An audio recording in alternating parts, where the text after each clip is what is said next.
Welcome into the Recruiting Roundup. I'm Jordan Ham. We are just days away from signing day. A lot to get to. I'm going to bring in my good buddy, Jason Jewell. And Jason, a lot of commitments to go over. We're going to start things off with Kenny Churchwell over at Mountain Point. He commits to UCLA.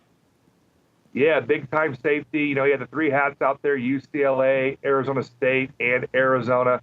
Picks the Bruins. They were actually the last school to extend him a scholarship offer. He was recruited by most of the Pac-12 programs and had offers from all of those schools, and picks the Bruins.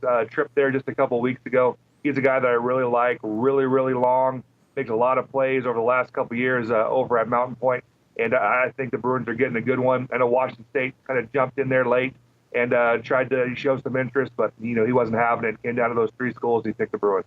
Keeping it in the secondary, another safety from Gilbert Korver. This was a guy that just racked up the tackles the past couple of years for the Tigers. He commits to Air Force. Yeah, I think he's one of the sleeper prospects in the state of Arizona. Wasn't getting a whole lot of recruiting attention or didn't have a whole lot of notoriety. I think he's a fantastic player. You look at the measurables, he's 6'3", he's 190 pounds. He has above a 4.0 GPA, so obviously a fantastic student. Commits to Air Force. He had also tripped to Idaho. I know Northern Arizona, was in the mix. So he's a guy that I thought was a very underrated talent. And Air Force, we've seen over the years, does a good job recruiting Arizona and gets another good one.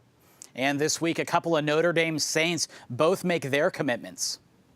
Yeah, they're going to be playing against each other. When you talk about Ricky Manning, defensive back, and Kylan Weiser, the quarterback, I thought they were going to be a package deal. But they didn't. They chose they're going to play against each other. So Manny, most recently, he commits to Northern Arizona, where Weiser is going to throw passes at Weber State. And keeping it in the Big Sky, Tanner McLaughlin over at ALA in Queen Creek. This is a sleeper prospect, really big-bodied receiver who made a lot of plays for the Patriots. He commits to another Big Sky program. Yeah, he's headed to Southern Utah. He also tripped to South Dakota State. And Weber State had also offered him a scholarship. He's a guy very intriguing. 6'5" plus, 200 pounds plus. He could be a wide receiver is what he mostly played at American Leadership, but will he grow into a tight end? I know he played some defensive line as well, played defensive end and can rush the quarterback. I've mentioned it, over the years, doing this show, big, long, versatile kids get heavily recruited. And that's why you see, the three offers that came for him here at the very end, came in for him because of that versatility.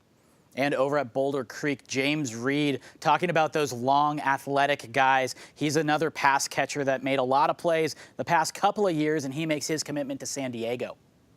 Yeah, headed out there, and we saw what San Diego did, upsetting Northern Arizona in the first round of the FCS playoffs.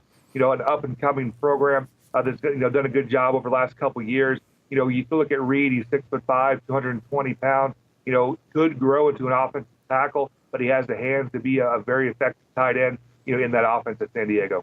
We started the show with Kenny Churchwell. Another teammate in his secondary also makes a commitment, Delano Salgado. This guy is just a burner, makes a lot of plays in the secondary, and he makes his commitment to Georgetown. Fantastic football player and a great kid when you speak with him. He had mostly Division II offers. Colorado Pueblo, who's a Division II power. Eastern New Mexico had offered him, as well as a handful of others. Going to go out and play FCS football at Georgetown. He's a guy that could play in the secondary. He's fast enough where he can make plays at wide receiver. I can't say enough good things about him. I think this is a great get for Georgetown. And wrapping up the commitments, Shelton Mathis over at Florence. It seemed like every time the Gophers had a big play on the defensive side of the ball, somehow Shelton Mathis was in the middle of that play, and he makes his commitment. Yeah, another sleeper guy, 6'2", 205-pound outside linebacker, commits to Wagner, which is an FCS program up in the Northeast. He's a guy I just got his film here pretty late, and I liked it. He's a guy, he led the team in tackles. He can drop out into coverage. He's very effective blitzing the quarterback, a sleeper prospect out there at Florence, and the first Division I prospect in quite a few years. Plenty of storylines to continue to track. Make sure to keep it here to the Recruiting Roundup as we approach signing day.